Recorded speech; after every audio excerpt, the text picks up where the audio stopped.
Some people have things they want to do with their blood families on Sundays. I'm glad you came to be with us as soul families together. Yay! So when I was thinking about what I was going to talk about, obviously I'm going to be talking about near-death experiences. And I wanted to talk about what I believe is a potential, and maybe more of a probable than a potential, for near-death experiences, that they are programmed into our soul before we're born. And I want to talk about that. I also want to share about my own experience and talk about some other people's briefly experiences, so that you can see where I'm coming from, why I've come to that scenario. Okay, so are near-death experiences encoded by the soul before birth? Questions like what happens after we die? Is there an afterlife? We've been asking those for thousands of questions. Some of you may have asked those questions yourselves. We've been considering that for thousands of years, and stories of near-death experiences have been recorded many times. Often they focus on someone who's had a body that's badly damaged.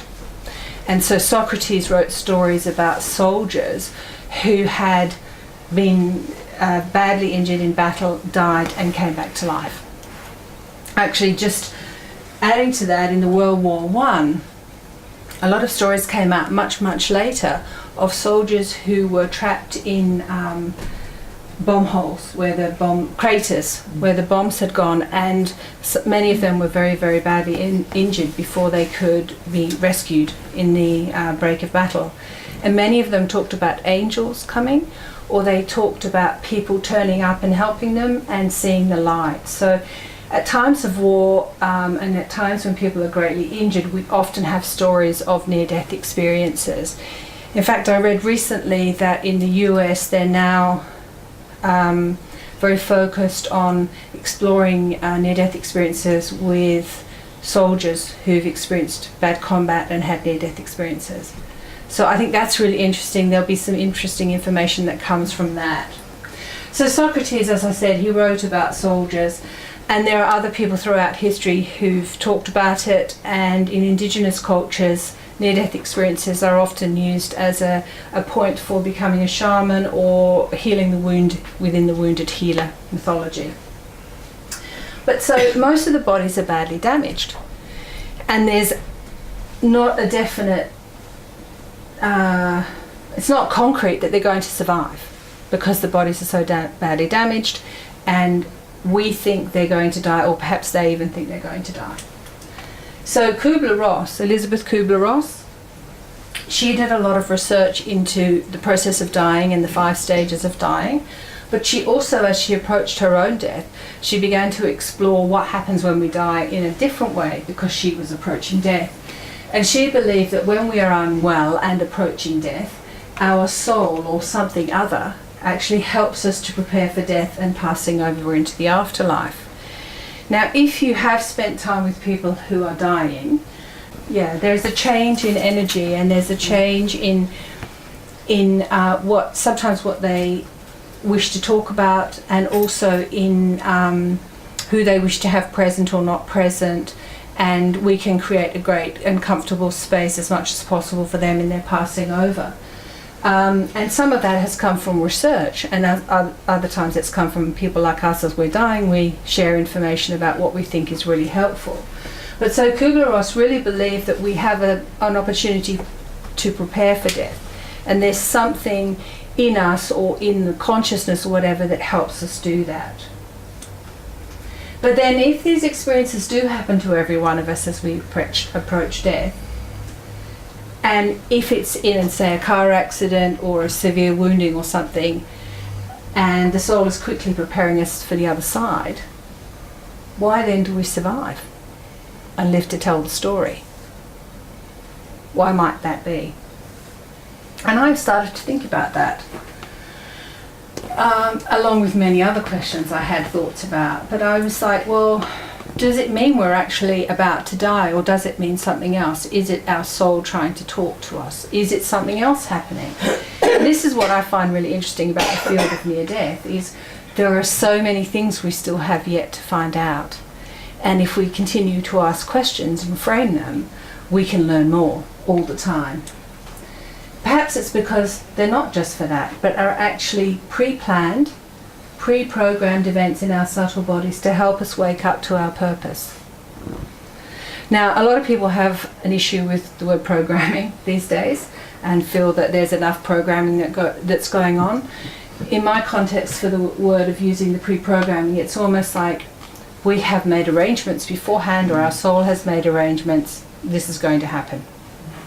So what made me start to think about this? Well, after I had my near-death experience, which I will explain later, I was interested in what was happening within the field of research. And I wasn't opposed to near-death experiences beforehand, but I'd never had one, so it wasn't something that I was doing from a personal experience. And in the 1980s, we're experiencing collectively a shift in our consciousness and a kind of global, what I call a global awakening. And in the 1980s, there was a wave of that. Now, there's been waves periodically for many years, and there was a wave of that. And in that wave in the 1980s became this information and interest in near-death experiences. People like Kenneth Ring, Dr. Raymond Moody, Elizabeth Kubler-Ross was doing it from a different point, PMH Atwater. There were many people who were investigating near-death experiences, and they were wanting it to be taken seriously. And so they were coming up with criteria, and they were coming up with questions that could be tested and measured within science and psychology. Psychology really was in some of its early days as far as being taken seriously as a science. And so these questions were coming up, and I was coming across questions that people were asking. I was coming across the research, and I was thinking, well, this criteria doesn't make sense for me. There were particularly 5 questions that were asked, 2 of which are really quite well known in the field, and I'm going to talk a little bit about them later. One of which was, did you see the light? The other one was, did you go into a tunnel? So when I had my near-death experience, it didn't push me into an area that I'd never considered before. It did, however, give me an experience that I would never have expected. So I already had a sense that there was a soul, or there was a consciousness, there was definitely past lives. So when I kept coming across these questions that researchers were doing, I was like, but where's the questions that talk about how did you change, or what happened when you were in the light? And of course, that's considered in scientific terms anecdotal evidence. And we don't need anecdotal, or we didn't need anecdotal evidence in order for these things to be well researched and taken seriously in the field. So I was thinking that there has to be some other different way to experience and explore NDEs. And then, and I'll talk a little bit about integrating NDEs a bit later, but over the years, information has come forward as a result of that NDE. It's almost like you have another bit of, sometimes you have a literal aha moment, and other times it's maybe you read something, or you see something, or you hear something, it doesn't matter, and it's like, oh yeah, they've had that too, or oh, that's what that was about. And during my NDE, I had an experience again, which I'll talk about later, but I had an experience with the different elements of air, earth, fire and water.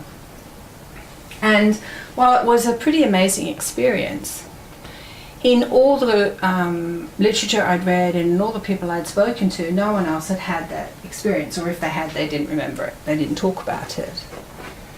And so I had always wondered why that had happened.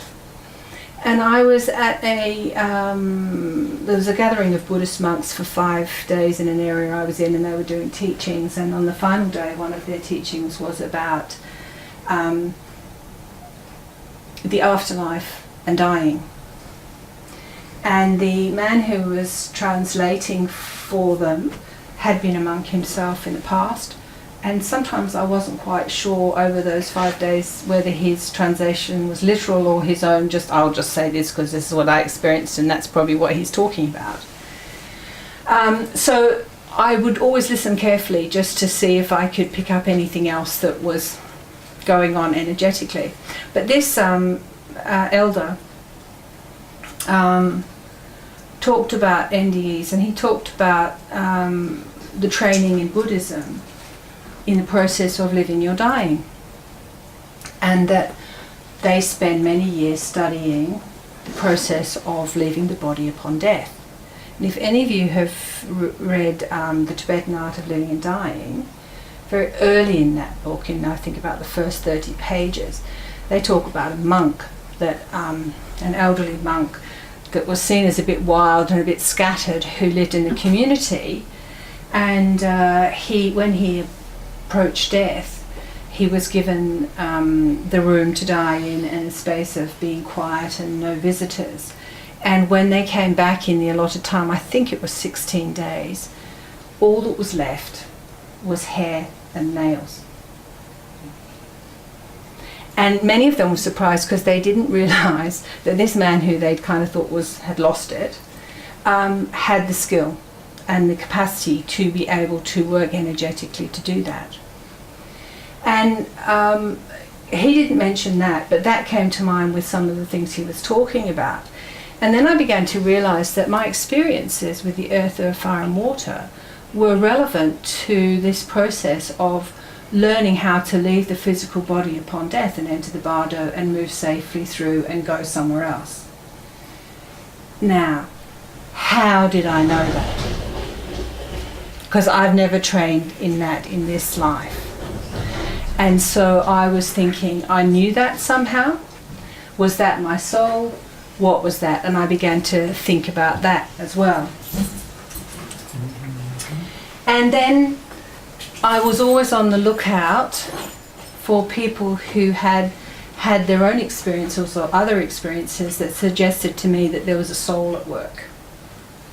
Now, in the field of the public arena, with all the changes that are going on and the many teachers who are stepping into the arena, I can think of 12, and I've written down 12 that I can think of. Danny and Brinkley, hit by lightning. Carl Jung had an illness. Dr. PMH Atwater had an illness. Greg Braden, drowning. Abraham Lincoln had an accident. Nikola Tesla, drowning. Denise Lynn, shot. Jose Arguelles, an accident. William Dagenhard, an illness. Katie Ashcroft, an accident. Andy Lakey, an overdose. Anita Moyani, an illness. Dr. Eben Alexander, an illness. And Foster Perry, lightning. All quite radical changes because of what's happened. They've had a damaged body. And in the damage to that body and the experience they had, something changed in them. Now, someone like Greg Braden, he drowned when he was a young boy, and he doesn't talk very much about the fact that he had a near-death experience.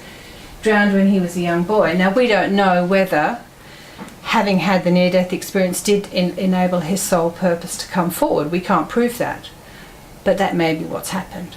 And that's where I'm posing some of these questions from. This could be the scenario. Carl Jung had the illness. So there's a lot of people, most of them, or quite a few of them, are well known in the field of consciousness changing, helping us to understand more about how reality and quantum theory and all sorts of things work. And each of those have made a difference somehow in their purpose. Now, a lot of us who have near-death experiences, our purpose may be to be the best parent we can be. It may be to be the best educator we can be. It may be to be the best gardener we can be. So it's not necessarily about being famous and being well known or going out there in the big field and making a difference. But if we're waking up to something we came to do and to remember and to do well, then have a think about that in relation to your own near-death. So, near-death experiences. Quite a lot there. Anyone familiar with them? You can just, yeah?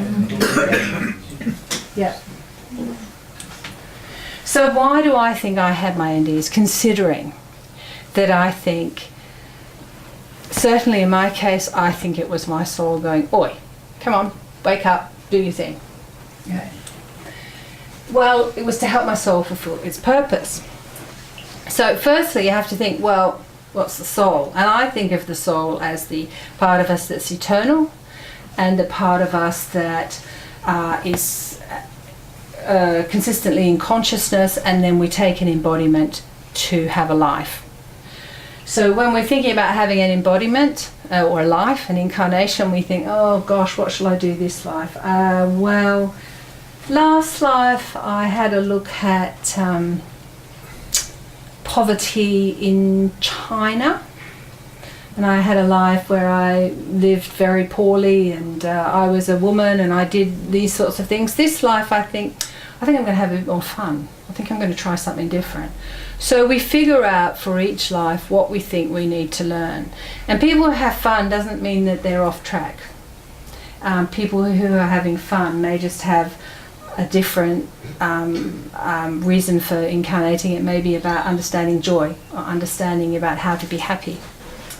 So we have our soul that chooses what we need to do, whether we're going to be married, whether we're going to be single, what country we're going to live in, who our family are going to be, all of those things.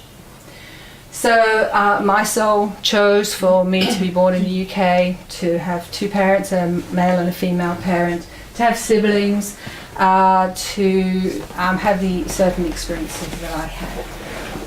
But I never felt that I belonged. Like I said, I believed in incarnation and reincarnation. I believed in all those things, but my immediate family didn't appear to believe in those things. Now, I didn't sit down and have long conversations with them, but as children we know. There's things we pick up on and we know what's acceptable and what's not.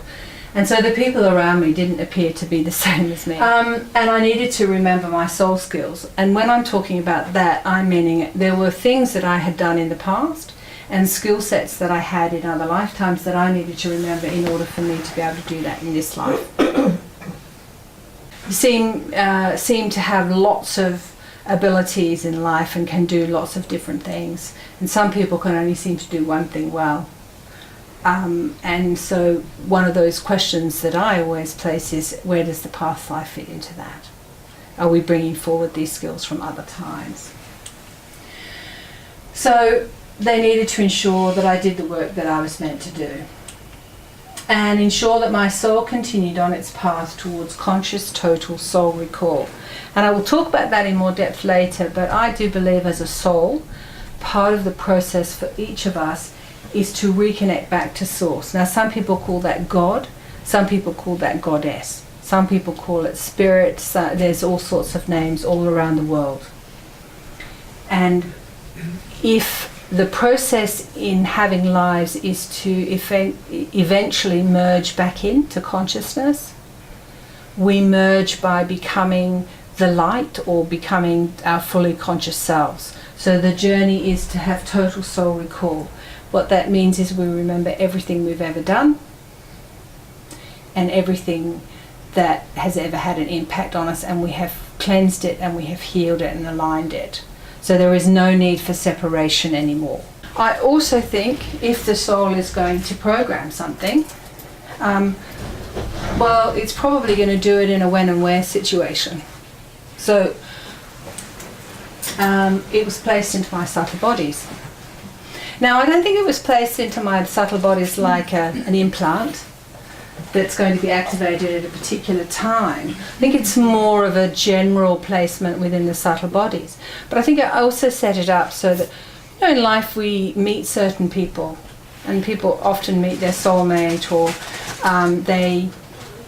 in extreme examples, they may have always wanted to go travelling and they've never been travelling, and then they go off to, let's say, Peru, and while they're in Peru they go for a bike ride, they fall off the bike, they land in the jungle, they break a leg, they end up in hospital, they meet their soul, you know, there's a whole series of events. It's almost like the soul puts those things in place.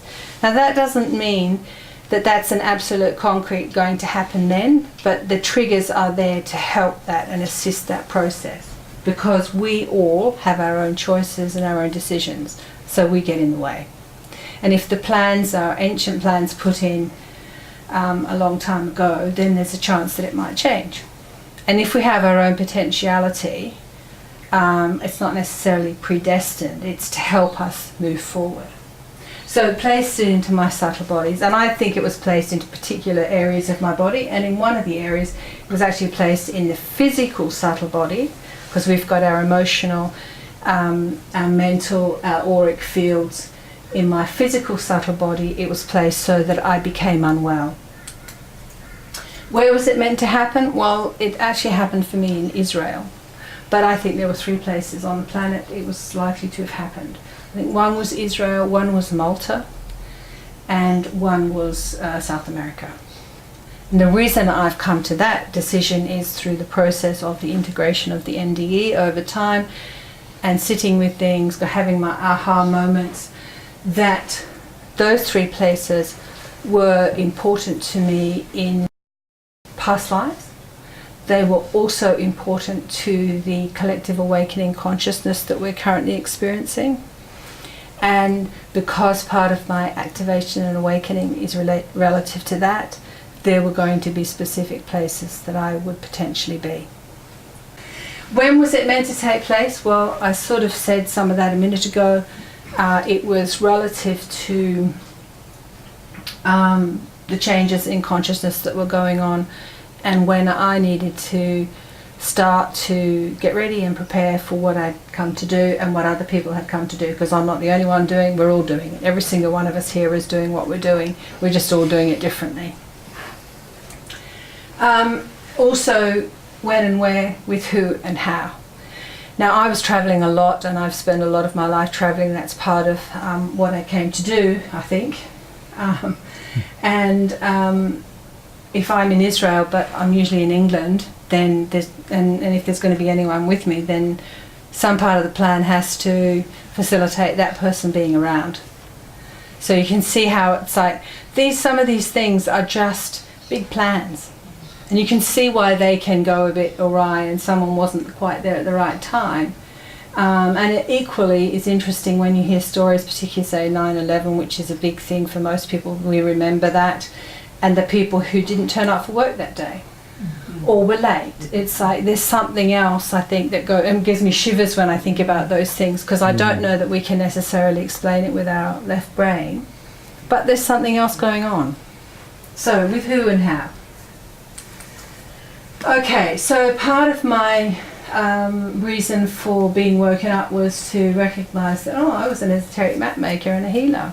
Now, I'd been interested in healing, but esoteric map mapping, I didn't know what that was like. And I had a conversation with somebody the other day who was really like, let's be really specific. What does esoteric map making mean? And I was like, really well, it's a bit hard to explain. So I hope that helped me for my explanation today.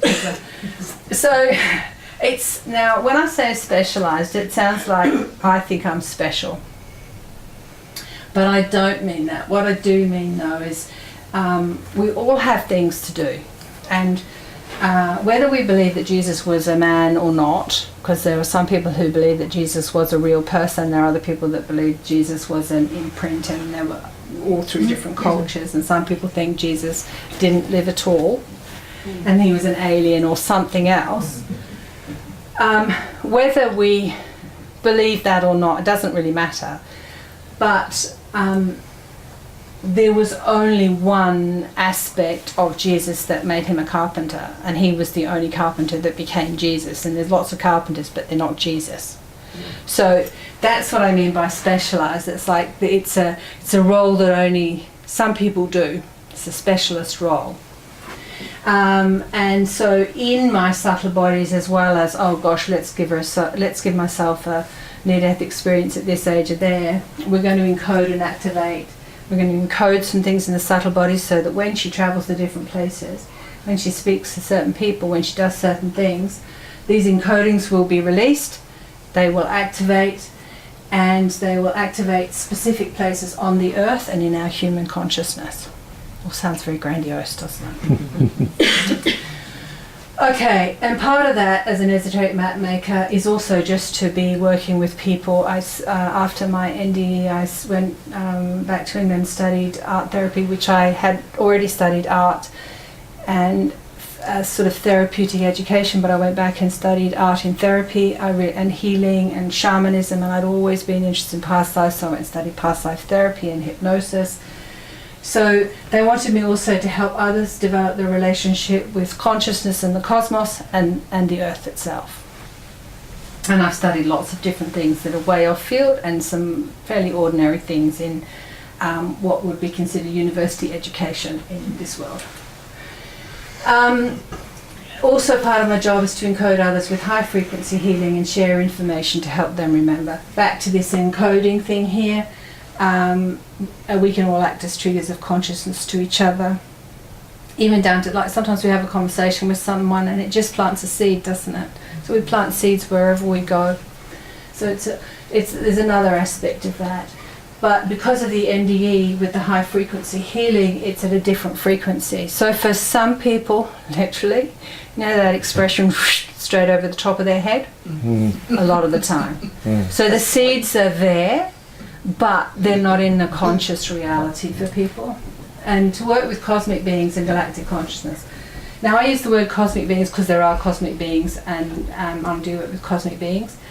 I know that there are a lot of people who use aliens and ETs. For me, aliens suggest that they're not the same as us, and for me, I think we all come from that, so they are our family in one shape or form. Even if we've had good or bad experiences, they're part of our makeup. So cosmic beings and galactic consciousness.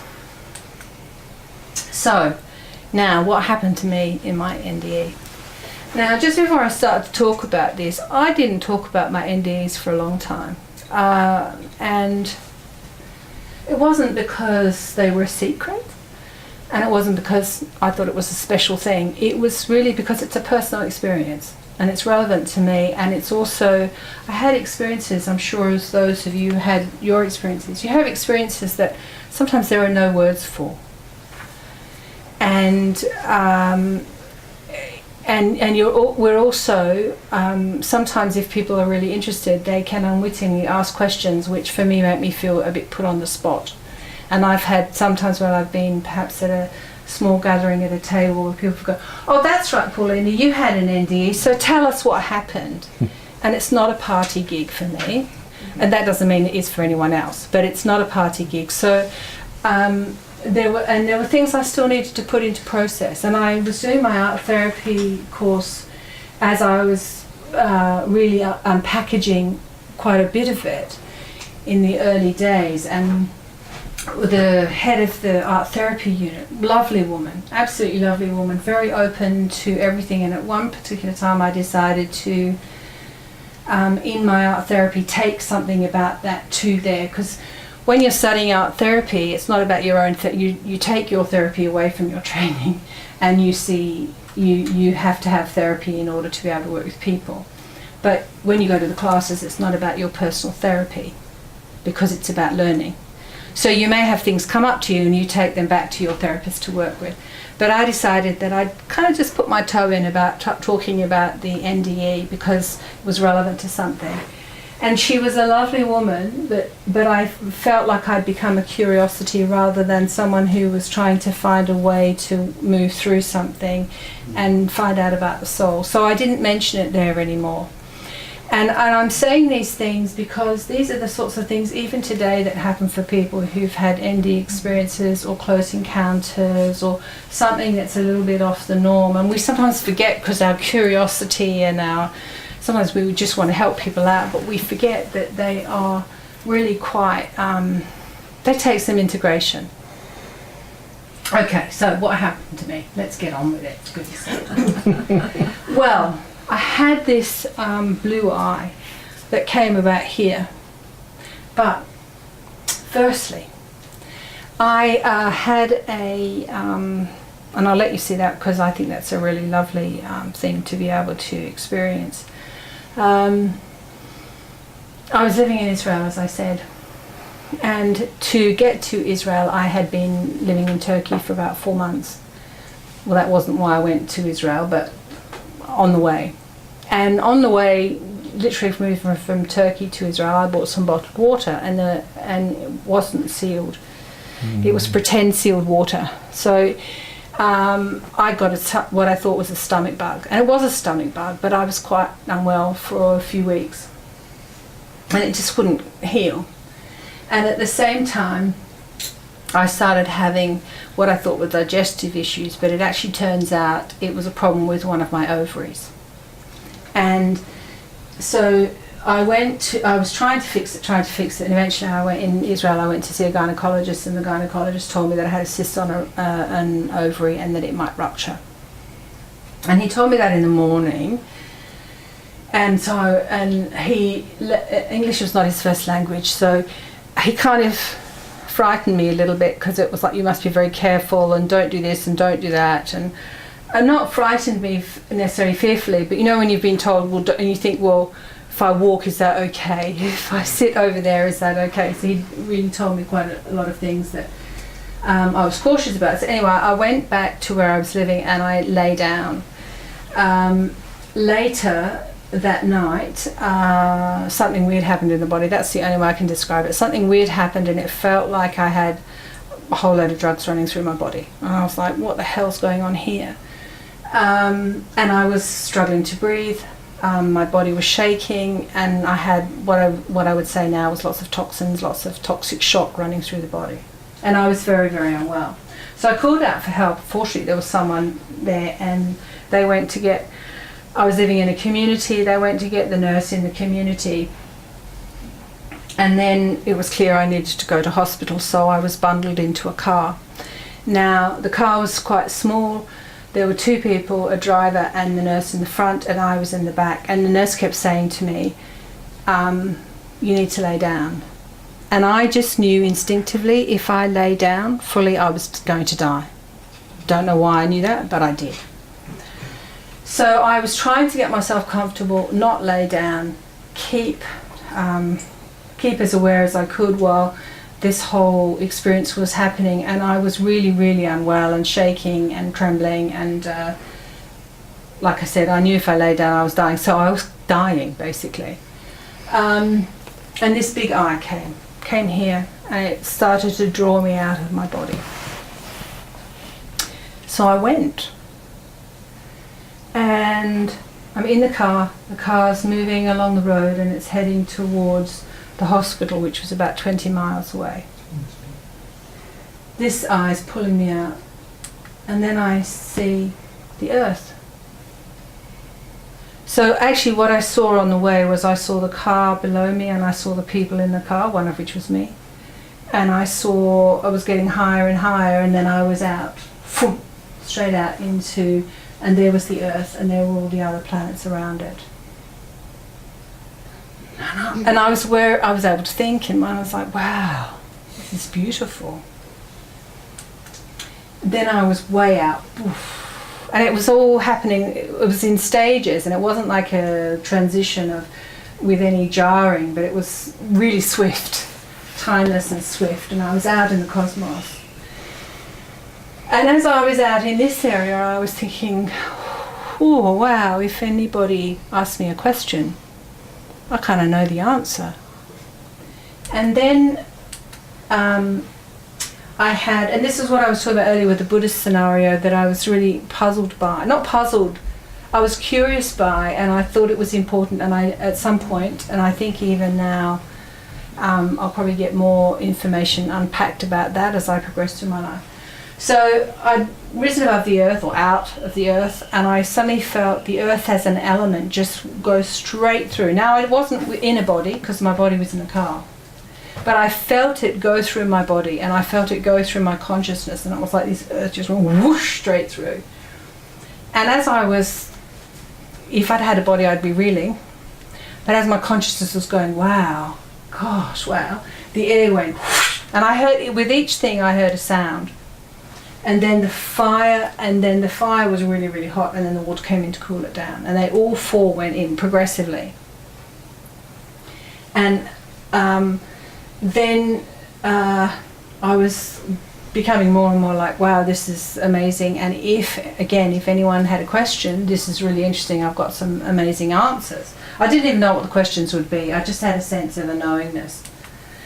Then I went into the light, and that was like woof, straight into the light. And in the light, it was like on this level here, and it's going to sound symbolic and quite simplistic, but it was like there were clouds here. It was like I was walking on clouds of light, or I wasn't walking, but it was like there were clouds of light. There was a corridor, and there were all these doors flapping in the breeze. And I knew that behind or inside these doorways were different past lives and different memories and different things. And while this was happening, I was having a sense of becoming aware of all that stuff in my life that I thought was really important that wasn't. And like family experiences and life experiences, emotional experiences, it's like really, gosh, it's like a big heavy suitcase you're wearing. That was a big heavy suitcase, like how are you going to let that one go? And then from there was this door. It was open, I entered, and I became me. And I had this real sense of being in consciousness. It was very peaceful all the time I was having this experience. Even though there were lots of noises, it was very peaceful. I also heard the audible sound, which I'll talk about a little bit later. So it was, but even the noise was peaceful. And yet there was noise, there was lots happening. So I became me. And I had this sense that I really needed to do the art therapy as well. So what did I discover in that experience? Well, we're made from the stars, and their consciousness is in every cell of our blueprint. And as I've done more and more research, I've found that many people have had experiences where they've just gone out into the stars, whether it's an out-of-body experience through meditation, or if they were doing astral traveling or anything. We're made from the stars, and that's in our blueprint. We're cosmic beings. Isn't that fabulous? And science will say it's the Big Bang and we come from the stardust, and that's whichever way we look at it, I think it's pretty wonderful. So we're made from the stars. Who I am, who none of us are. We're not our bodies, we're not our thoughts. And the emotions that we think are really, really important are just imprints. They're just things to help us learn more. And they're actually passing through us the same way that everything else passes through us. That consciousness is all that is. And that is who I am, that's who we all are. It's just consciousness experiencing itself for the joy of experiencing itself. So we're all, and I think that's a really interesting one, we're all going to be different. We are all going to have different belief systems. We are all going to do things differently. And there will be some people who drive us bonkers, and there will be some people who we love and adore, and there'll be all those sorts of things. And it's meant to be, because it's just consciousness experiencing itself. And if you think you were going to experience yourself in as many ways as possible, which is why a lot of actors do acting, they can experience as many things as possible. And if they're really a mum or a dad or a parent in their life at home, they might want to be a prostitute when they're playing as an actor, because it gets them to experience something else. So if you think about it, you'd want to have as many different ways of experiencing yourself as possible, and that's what consciousness is doing, just experiencing itself in as many different ways. So there's no good, there's no bad, there's no right, there's no wrong, it just is all consciousness experiencing itself. And I think that's really interesting, because often we want people to change their behaviour, we want things to happen differently, and we want ourselves to change our own behaviour. But if it's consciousness experiencing itself, then it's exactly what's meant to be. It's just consciousness experiencing itself. It's just our belief that something is good and something is bad. Okay, so everything is consciousness experiencing itself. I've just been saying that, both for the experience and for the growth of our soul. So we chose the body, we chose everything because we wanted that experience. We wanted to grow, we wanted to learn and move closer to what I think is total soul recall. This is what I talked about earlier. I also heard sounds. Like and again, someone was asking me yesterday, because I said it was like not planets hitting one another, but she said, well, like a metallic sound, and it was really hard. I can't explain what sound it was, because I don't have the words to explain it. The same as the blue eye. I've put a picture up there, but it's like a blue eye that I've never seen, except in that experience. So, universe is filled with sound. There's been some interesting research and writing about the audible live stream, and for many people who have a near-death experience, out-of-body or astral experience, they hear a loud sound. Some people it's like a cacophony of sound that just feels like it's going to explode your head, like if you had a really bad headache, and other people it's just very soft, like angels singing. For me, there were sounds of like angels singing as well. It's the sound of consciousness, the sound of all that is. So we've got sound and we've got light, which are making up what everything is made of, matter and consciousness. What else I discover? That everything is part of an intricate, interactive web of light and energy. Now I know that our head can go, yeah, we're all interconnected. We're all part of a web. We get that. But I picked this picture deliberately because just in front of me, just in front of all of us and all around us, if we can see at a particular vibration, we see that by doing that, this is happening around us in every single moment. And if we go out and we look at the sky and we either see like a blue sky or a cloudy sky or the rain, but the sky is like that. So there's this energetic matrix around us, and I'm not talking about the sense of the matrix like the movies Matrix, which I've never seen, so I can't talk greatly about them, but I'm not talking about something like that. I'm just talking about an interactive energy web. So what we do impacts everything else. What we think impacts everything else. What we say impacts everything else. And I think that's a really good way of showing that.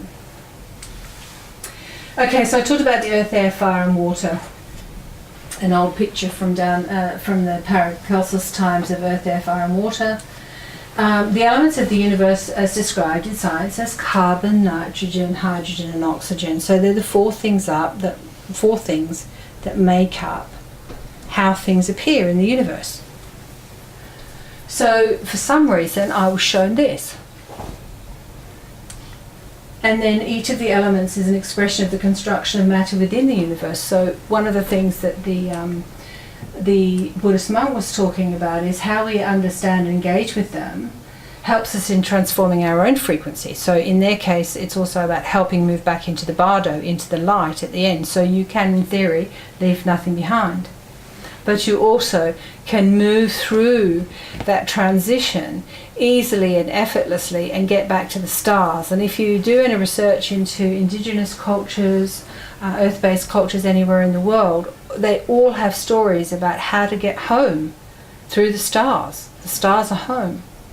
And they teach their initiates, and the Egyptian culture is the same. They taught their initiates how to navigate the stars to get home.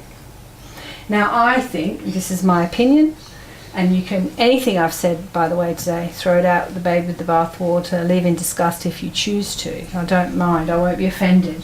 But I do think that in the mythologies, with the changing of our consciousness at the moment, as we're moving from being more third dimensional to fourth and fifth dimensional awareness, that's where we're starting to navigate what our traditional people called the stars, because that's where the archetypal myths are, that's where the gods and goddesses are, that's where all those heroic characters reside in those dimensions that we have taken on board and we interact with.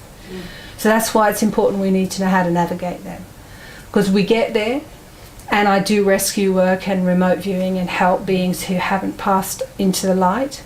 When you get there, if you have something that you haven't quite sorted, you can hang around in that place for a bit, which is why the Buddhists teach you how to get through the bardo. Is that making sense what I'm saying? Yeah, so it's like we've got to get through that, and we've got to understand it and move forward. Okay. So they help us understand the construction of all things as well, earth, air, fire and water.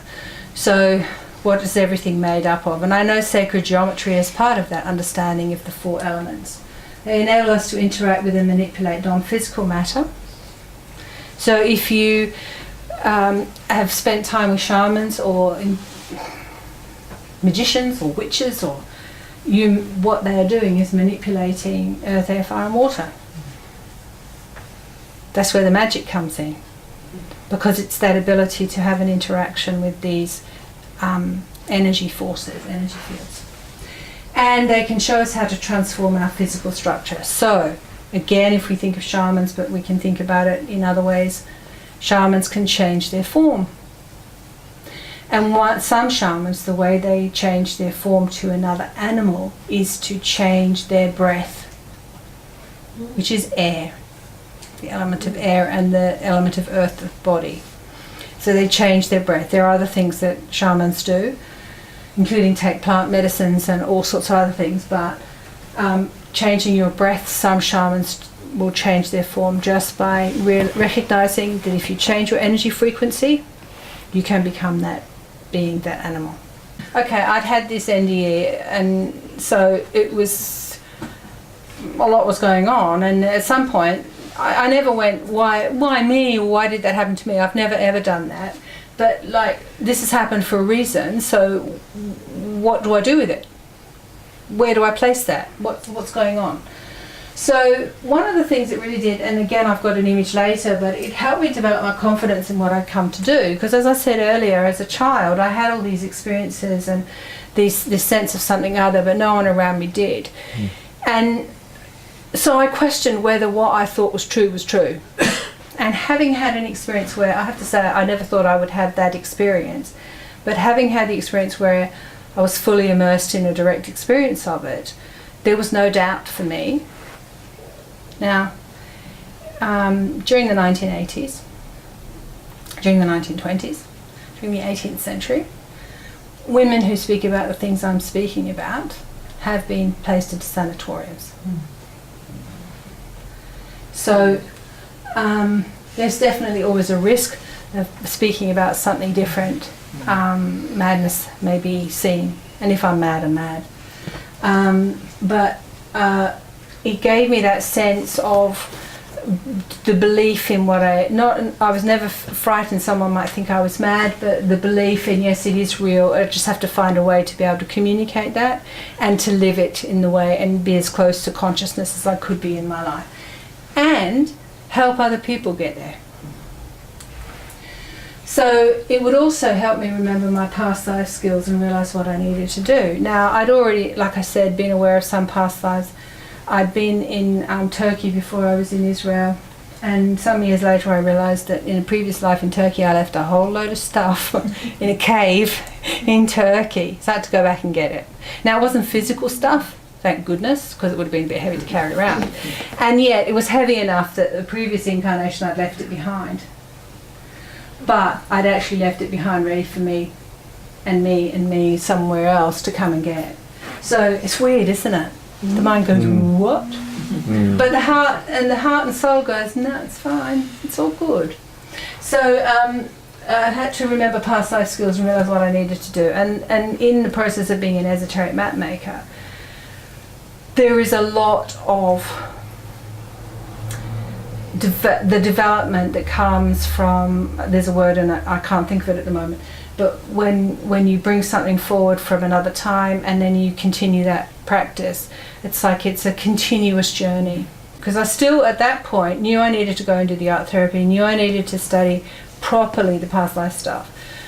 And interesting, when I had it, I was on a spiritual community in Israel, so I was, and the place I was in was right next to the library, so I spent most of the time I was there in the library, so I was a spiritually avid searcher seeker already. So it helped me remember my past lives, realise what I needed to do. Okay. But, as I mentioned, I also had to integrate my energies, heal the body, because my body was damaged. And my body has received further damage as well since the NDEs. Clear the subtle energies and prepare. And I wasn't sure what I was preparing for. So integrating near-death experiences. Now I mentioned PMH Atwater, PMH Atwater, and I will mention her again later. She's one of the forefront near-death researchers from the early years. A quote from her: "No matter how inspired our messages, how right on our intuition, how incredible the lift into new realities, and a vastly improved perception of the truth of things, it still takes time. And as most near-deaths come from violence or trauma, we have a body to rebuild afterwards and a way of living to start anew." And in the changes, for many people, a lot of changes happen in a short period of time. Some people experience extreme psychic phenomena suddenly for a period of a few years. And while you might want that, if you have it, it's not quite as what you think it's going to be. Some people have got a very damaged body and extreme psychic stuff going on. And there's a whole load of things that start to change for people. And a couple of years ago on the internet, I think it was on YouTube, there was a young woman in the States, I don't know how old she would have been, somewhere between 25 and 35, was making YouTube videos discussing her near-death experience. And great courage to do that just such a short period after having had the near-death experiences. And she did get quite a few people who were extremely supportive. She got a lot of people who were extremely supportive, but there were also some people who were, if you like, trolling. And it's really hard. And she was getting this trolling from people and then decided she was going to shut it all down. And then a couple of years later she came back on and she did another video. And in that video she was talking about the period of the 2 years and the changes and what she'd understood in that time. And so, you know, it was really soon for her to be putting herself out there. And some people have near-death experiences, never, ever tell anybody. And that's our right and privilege and our choice. So, but they take a while to unfold, and we have, throughout our lives really, I think there's times when we get more information. As a great researcher, she also she's done a lot of research about children, and she's done a lot of research about how integration process occurs. And her research suggests that for most adults it takes anywhere between 7 to 10 years to integrate a near-death experience. And that for a child, it may only take 1 to 4 years, but most of them don't do that until they're older. Because as children, they just kind of absorb it, they get on, they do their thing, and it's not till they're much older they go, what was going on? And then they start to try and figure it out. So also what happened, or what changed for me, my electrical frequencies changed. If there's a machine around, I can break it just by looking at it, or not even looking at it. If I turn the other way, it will break. So those sorts of things happened. My frequencies were permanently elevated. That meant sometimes it was difficult for people to be around me, and also difficult for me to be around other people. Causing electrical problems in my body and health issues. And it also activated high frequency healing abilities, which is something that I also had to place into how was I going to use those and what was I going to do with them. Change relationship to time. Now, I never wore a watch. Actually, I did wear a watch when I was about 8 to 12 years old, because my grandparents gave me a watch when I was 8, and it was a very special gift, and I wanted to appreciate that I'd got this watch, but I never really looked at the time. But I wore it as a piece of jewellery, I guess. But I've never been time oriented, but this really changed it to the point that I never wear a watch. I'm not, most of the time I can kind of gauge what time it is. That said, I do ask people from time to time what the time is, but a different relationship.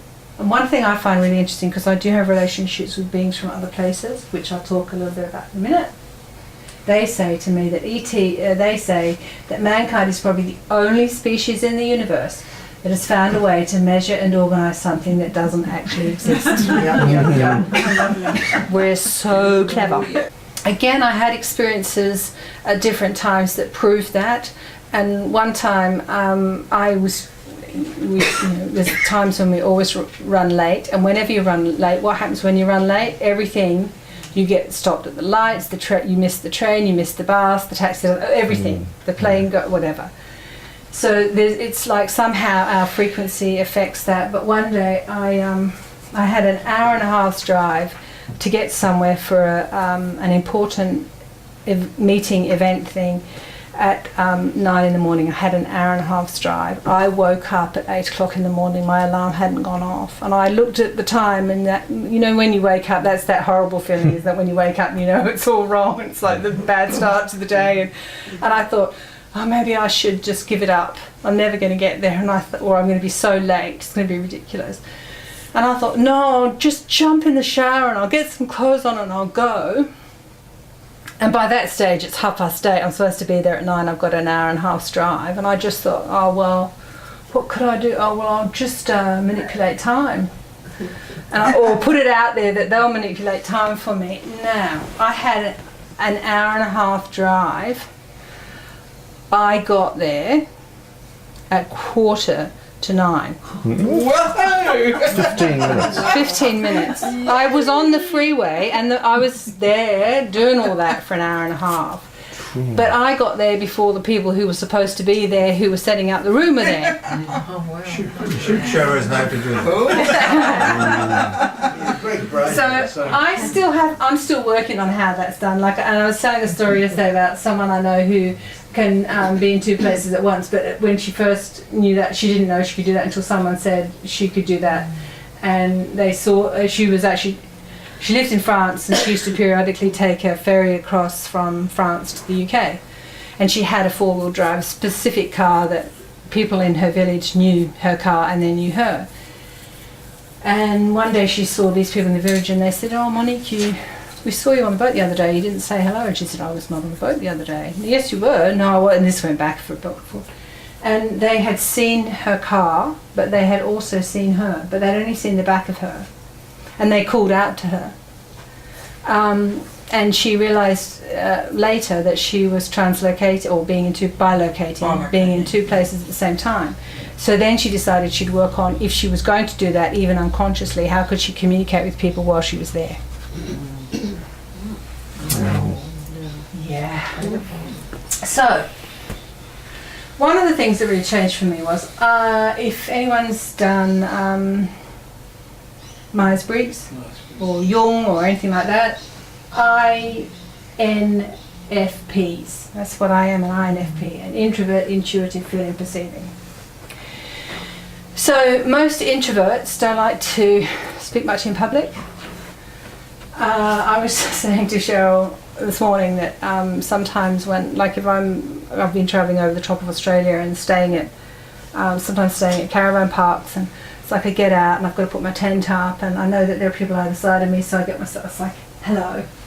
And they go, hello, and then they might say, where are you from? And it's like, no, you're not supposed to ask me anything else. So you go, that's enough. Like, saying hello or bye-bye is enough, no more, because it's just too much. Telepathy, clairvoyance, healing. Now, I'd also always had interactions with different beings, again, I'll talk about that, and I had my telepathic and clairvoyant and healing moments, but that changed. So remote viewing became something, and I do a lot of remote viewing. I'm often called in to do remote viewing for people, and that can be clearing land or clearing houses or clearing people's bodies, or sometimes working on phone and Skype, you know, where remote viewing comes in really handy. Atlantean Lemurian healing. I talked about this the other day, and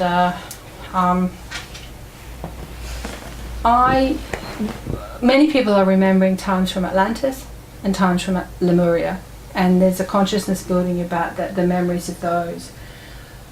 Some of what we're doing, I believe, is to heal the things that we didn't quite catch up or do then, whether we created there are some schools that say we create, as a mind consciousness and an emotion and thought consciousness, we created the downfall of Atlantis and crystals, and there was all sorts of things that went on there. And other people, all cultures talk about a flood or some great earth catastrophe. The times of Atlantis and the time of Atlantis particularly, we had great advancement in one of the series of our lifetimes. We had, as a species, we had great advancement. And I can see that being mirrored in our culture at the moment, that we're having a time of great advancement. And while there's a great blessing in that, I think we have to be really careful, and I think that's something that I've come to do or consider and wonder about is, are we unconsciously just repeating that same pattern? So I just leave that with you. So some of that is about working with the imprints, the unconscious behaviours and things that we continue to do. Galactic consciousness imprinting, that's a part of that. It's also part of what I talked about earlier with the fourth and fifth generations, dimensions. As we're getting higher in our frequencies, we're starting to remember that we are from galaxies far, far away. That was my impression of far, far away. Galactic consciousness imprinting. So we're starting to recognise just how many of our ancestors from other galaxies have come here, and you can see that people are starting to realise that, and we're starting. And I work with the imprints in the earth of that. They've all left messages, not just in our DNA. They've left messages in different places. Cleansing and clearing subtle body energies in people, in animals, in houses, in cats. Oh, cats are animals, sorry. In the earth and in galaxies. DNA activations and past life healing, I think that's really interesting because a lot of whether we believe in indigo children, star children and star seeding or any of that, when we see what's happening, a lot of suggestion is that our DNA is changing and changing strands. So if it's changing its strands, we need to start the activation process and the healing process. And clear any past lives that will, if we made any choices or decisions about, and contracts, a lot of people made contracts. Like for example, if you got married in this life and then you were divorced, then you got married again, then you got divorced or anything like that, you've made 2 contracts in your life, let alone buying a house, which is a contract, all those. So they're contracts. And they can at times come back and we realise that we're still bound to that person from another time, those sorts of things. Body energy alignment and wellness sessions, things they asked me to put together to help people on one-to-one. Body energy alignment is really about how to align your body with the planet as well and the cosmos. Sound drumming light activations, cleansing the land and encoding frequencies, and that's where a lot of the esoteric stuff comes in, a lot of the esoteric map making. They also, I was an artist beforehand. Well, yeah, I was an artist, I just wasn't a practicing artist. Well, I was a practicing artist, but quietly. Nobody knew. Part of that introvert, well, quietly, I did drawing, but we won't show anybody. And because then I went and did art therapy. Hello, you're here. Welcome. It's off, I don't know what... The frequency.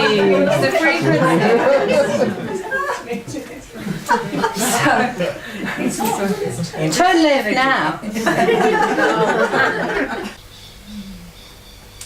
And that's me, and that's the end. Yay! Thank you.